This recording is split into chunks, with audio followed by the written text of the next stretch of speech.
Hello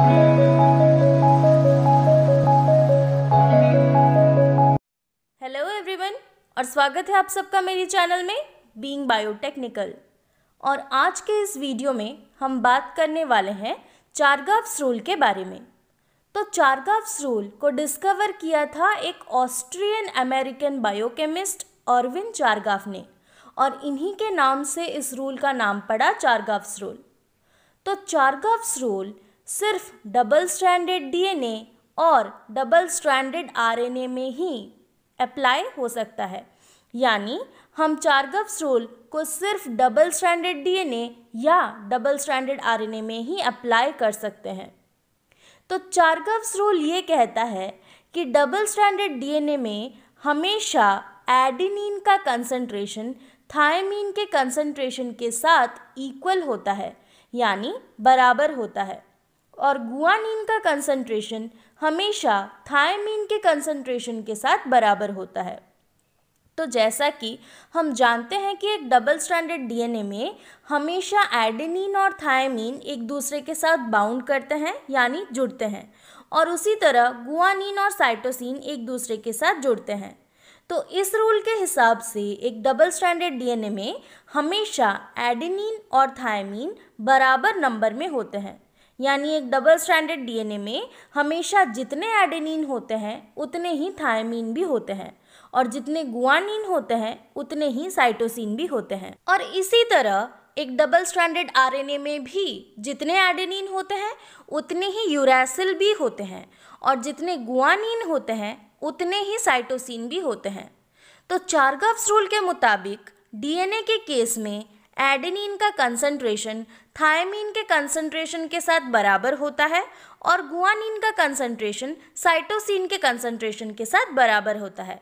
वहीं RNA के case में, यानी डबल स्ट्रैंडेड आरएनए के केस में, एडेनिन का कंसंट्रेशन यूरैसिल के कंसंट्रेशन के साथ बराबर होता है, और गुआनिन का कंसंट्रेशन साइटोसिन के कंसंट्रेशन के साथ बराबर होता है। इन दोनों में एक लौता डिफरेंस यही होता है कि डीएनए में थायमीन होता है और आरएनए में होता है यूरैसिल।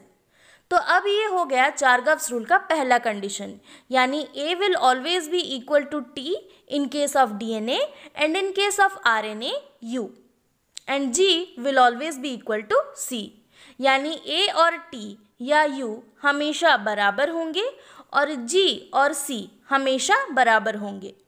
अब चारगाफ्स रूल के दूसरे कंडीशन के मुताबिक प्यूरीन का कंसंट्रेशन पिरिमिडिन के कंसंट्रेशन के साथ बराबर होता है, यानी एक डबल स्ट्रैंडेड डीएनए या डबल स्ट्रैंडेड आरएनए में हमेशा जितने प्यूरीन होते हैं उतने ही पिरिमिडिन्स भी होते हैं, यानी प्यूरीन और पिरिमिडिन भी बराबर से होते हैं। अब जैसा कि हम जानते हैं कि प्यूरीन्स होता है एडेनिन और गुआनिन, यानी एडेनिन और गुआनिन दोनों ही प्यूरीन्स होते हैं, और साइटोसिन, थायामीन और यूरैसिल तीनों होते हैं पिरिमिडिन्स।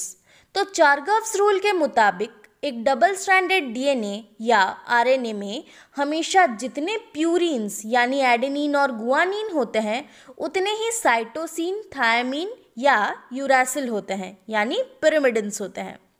तो मतलब अगर एक डबल स्ट्रैंडेड डीएनए या डबल स्ट्रैंडेड आरएनए में एडेनिन को गुआनिन के साथ जोड़ा जाए तो वो साइटोसिन और थायमीन या यूरैसिल के साथ बराबर होगा।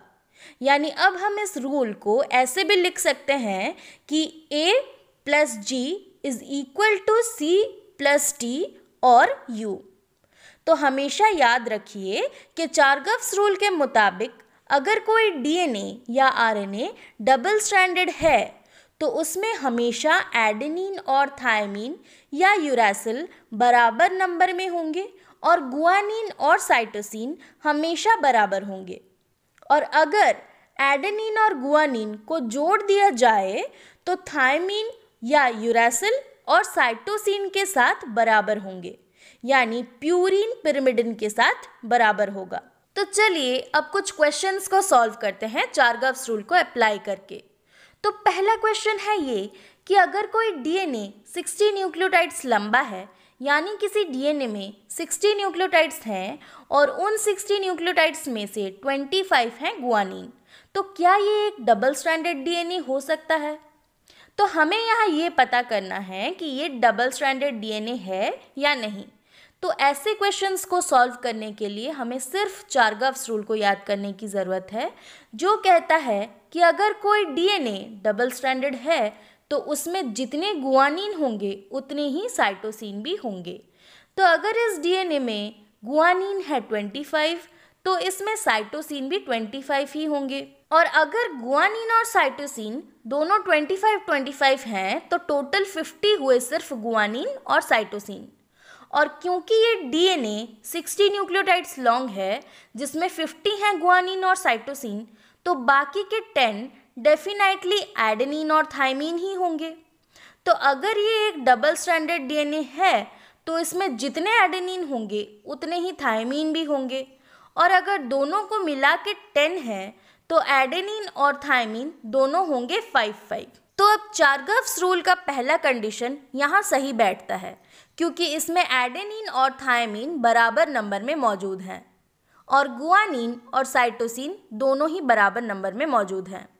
अब चारगाव्स रूल के दूसरे कंडीशन के मुताबिक प्यूरिन और पिरिमिडिन एक दूसरे के साथ बराबर होने चाहिए। तो अगर प्यूरिन यानी एडेनिन और गुआनिन को मिलाया जाए और साइटोसिन और थायमिन को मिलाया जाए तो होता है 25 + 5 = 30 और 30। तो अब चारगाव्स रूल का दूसरा कंडीशन भी यहाँ सही बैठता है, यानी कि ये stretch of DNA double stranded हो सकता है।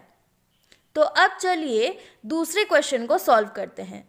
तो दूसरा क्वेश्चन है ये कि अगर एक डीएनए 100 न्यूक्लियोटाइड्स लंबा है और उसमें 55 प्यूरिन्स हैं तो क्या ये एक डबल स्ट्रैंडेड डीएनए हो सकता है? तो देखिए, इस क्वेश्चन को सॉल्व करने के लिए हमें चारगाव्स रूल के दूसरे कंडीशन को याद करने की ज़रूरत है, जो ये कहता है कि एक डबल स्ट्रैंडेड डीएनए में हमेशा प्यूरिन्स और पिरिमिडिन्स बराबर नंबर में मौजूद होते हैं। और अगर ये एक डबल स्ट्रैंडेड डीएनए है तो इसमें 55 प्यूरिन है तो इसमें पिरिमिडिन्स भी 55 ही होंगे। पर अगर प्यूरिन्स को पिरिमिडिन्स के साथ जोड़ा जाए तो होता है 110, यानी 55 प्यूरिन्स + 55 पिरिमिडिन्स = 110 टोटल न्यूक्लियोटाइड्स। पर ये डीएनए 100 न्यूक्लियोटाइड्स लॉन्ग है। क्वेश्चन में दिया गया है कि ये डीएनए 100 न्यूक्लियोटाइड्स लॉन्ग है, यानी ये एक डबल स्ट्रैंडेड डीएनए नहीं हो सकता। तो इसी तरह हम चारगाव्स रूल को याद करके इन सारे क्वेश्चंस को सॉल्व कर सकते हैं। मैं आशा करती हूँ कि आपको चारगाव्स रूल अच्छी तरह से समझ आ गया होगा। तो अगर आपको ये वीडियो पसंद आई हो तो प्लीज़ इस वीडियो को लाइक कर दें और मेरे चैनल को सब्सक्राइब करना ना भूलें।